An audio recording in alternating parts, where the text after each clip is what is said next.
mean, he is my cousin, so I would know.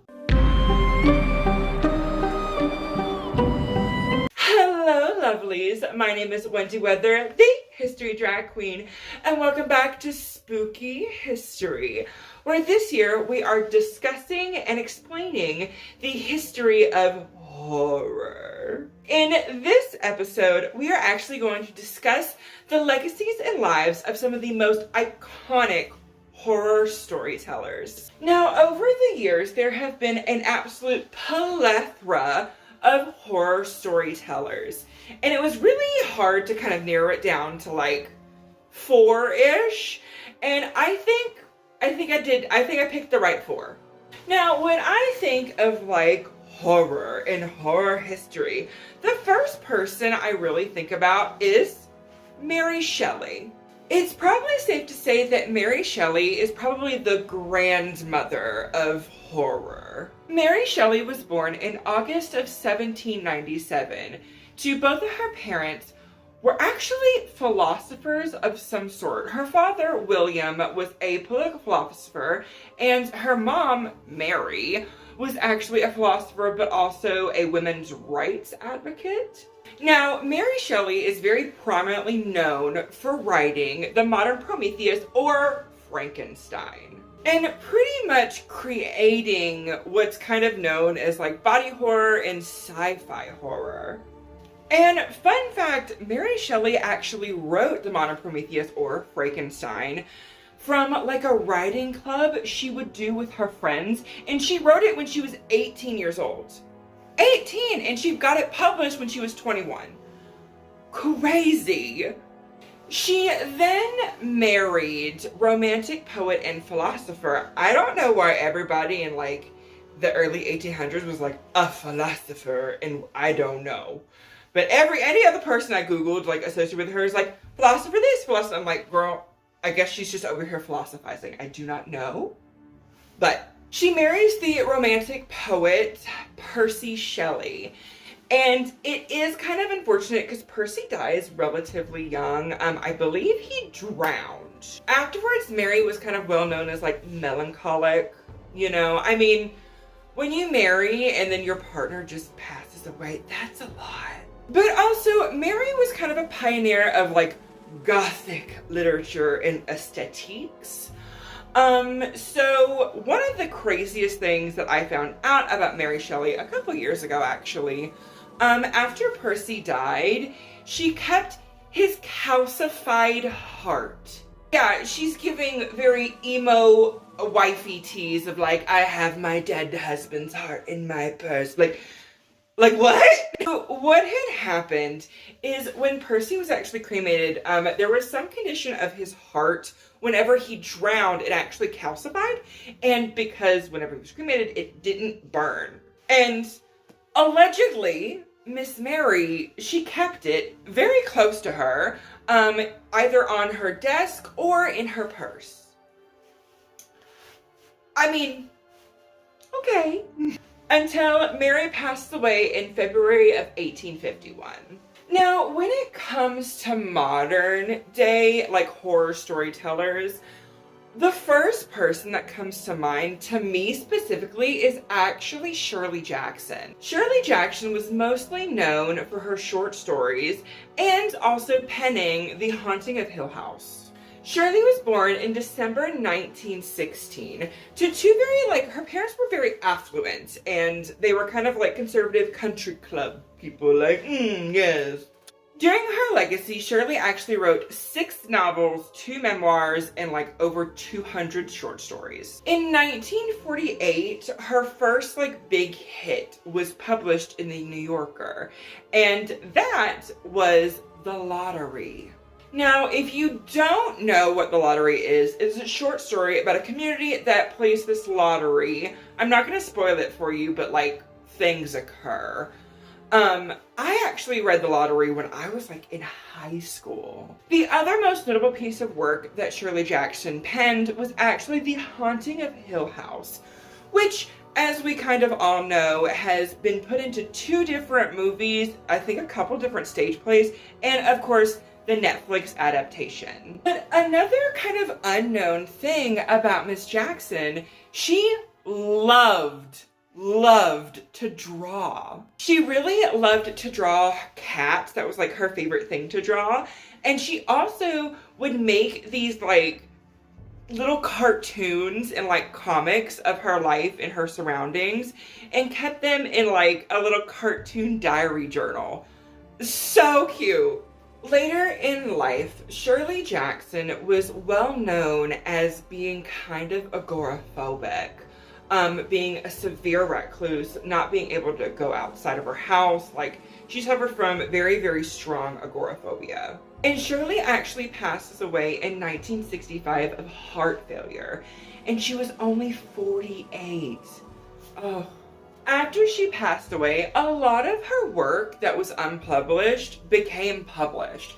They found tons of crates and other things that were just never published by the New Yorker or herself, and I believe some people from her estate published them kind of posthumously. And when she passed away, Shirley was actually writing a novel called Come Along With Me, and it was incomplete. She didn't finish it. She literally like killed over.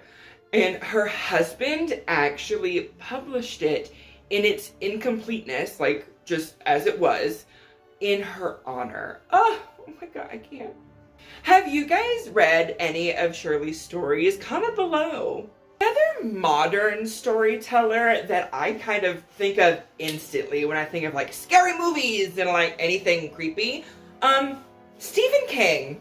I know that's kind of like the basic girly answer, but I mean, his entire legacy is all things creepy, spooky, and ooky, right? I mean, Stephen King, iconic horror storyteller. I mean, come on. It, Carrie, Pet Sematary, The Shining, Doctor Sleep. Like, so many different types. And different types of horror, too, in scary stories. Like, whoa. And, like, psychological ones, too, like 1408 and Misery. Like, oh, Mr. King was born in 1947 and is still currently, at time of filming, is alive and still pumping out books and stories, like, and Stephen King is dubbed as, quote unquote, the king of horror. Do you guys have a favorite Stephen King story or like screenplay he's written? Honestly, I think if I were to like pick them all, I mean, Carrie's iconic.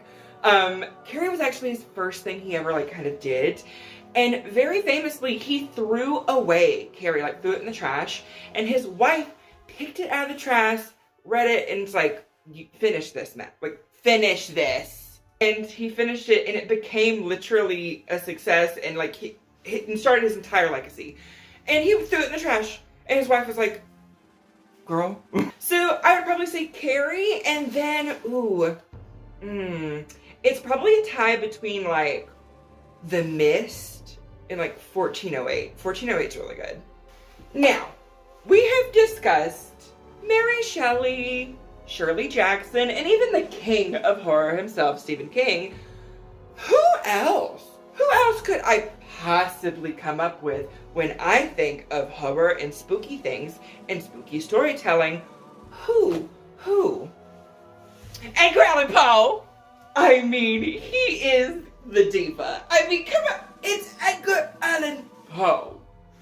Of course. Also, fun fact, Edgar Allan Poe is legitimately my Wendy Weather third cousin.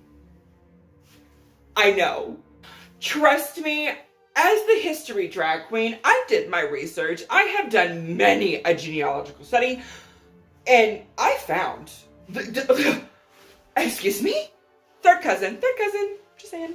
Like, I've got that emo gothic in me, honey. Like, Edgar Allan Poe is basically, I would say, probably the grandfather of spooky storytelling and gothic literature. Very much as Mary Shelley was the grandmother, he's pretty much like the grandfather.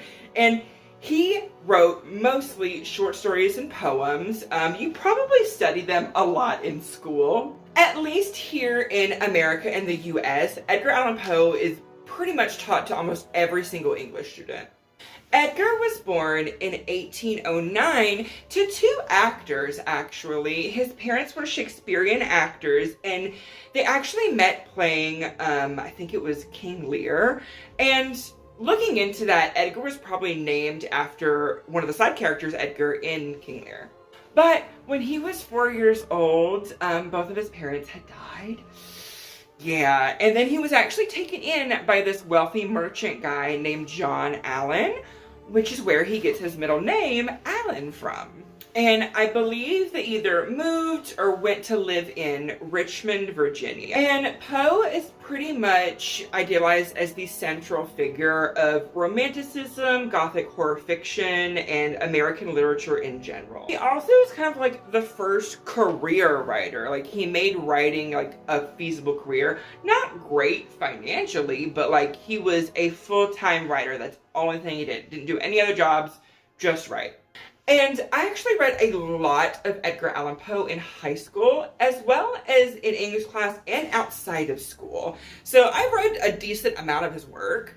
And of all of them, I do have like two favorites. My favorite is The Mask of the Red Death. I don't know what this is about me. Probably that I like a theme in allegories on death. I don't know. Like, I love a design and like a monochromatic moment, but also like dark themes, you know? Another one of my favorites is his short story, The Pit and the Pendulum. Love that for some reason. I think maybe it's just I like seeing somebody overcome a scary situation. But of all of his work, if I were to pick two of like the most well-known ones, I would probably say like it's Telltale Heart and like Fall of the House of Usher, probably. Which I think was made into a streaming service original, be it like Hulu or Netflix. I have not seen it. Mostly because Fall of the House of Usher was not my favorite. It was probably like one of my least favorite Edgar Allan Poe stories. Don't know why. It just wasn't my vibe. But one of my best friends back in high school, that was like her favorite Edgar Allan Poe story. What is your favorite Poe story? I very much want to know that one, at least. Put that one in the comment. And Edgar Allan Poe was very much well known as being a very kind of deeply melancholic figure and like drank himself and was a user of a lot of different vices. And he actually went missing for 5 days.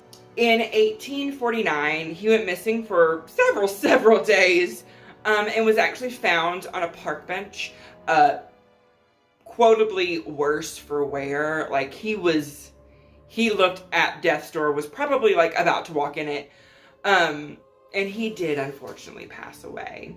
And Edgar Allan Poe was actually only 40 when he died. And I know you're probably like, Miss Wendy, there's so many other horror and scary storytellers you didn't talk about. I know, but some honorable mentions. Bram Stoker, of course, probably one of the icons of Gothic horror literature. Peter Straub, the very best-selling Dean Koontz. Clive Barker, and I guess you could say like H.G. Wells for like sci-fi horror. And then of course H.P. Lovecraft and Lovecraftian horror. Honestly, the reason why I very much thought about doing, H.P., but he was a notoriously awful human creature. Like a bad person. H.P. Lovecraft was a bad person. And that's all I'm going to say. And I believe that will actually do it for today, lovelies. I hope you guys have a super awesome day. And don't forget to like, comment, and subscribe. And stick around because you might learn something.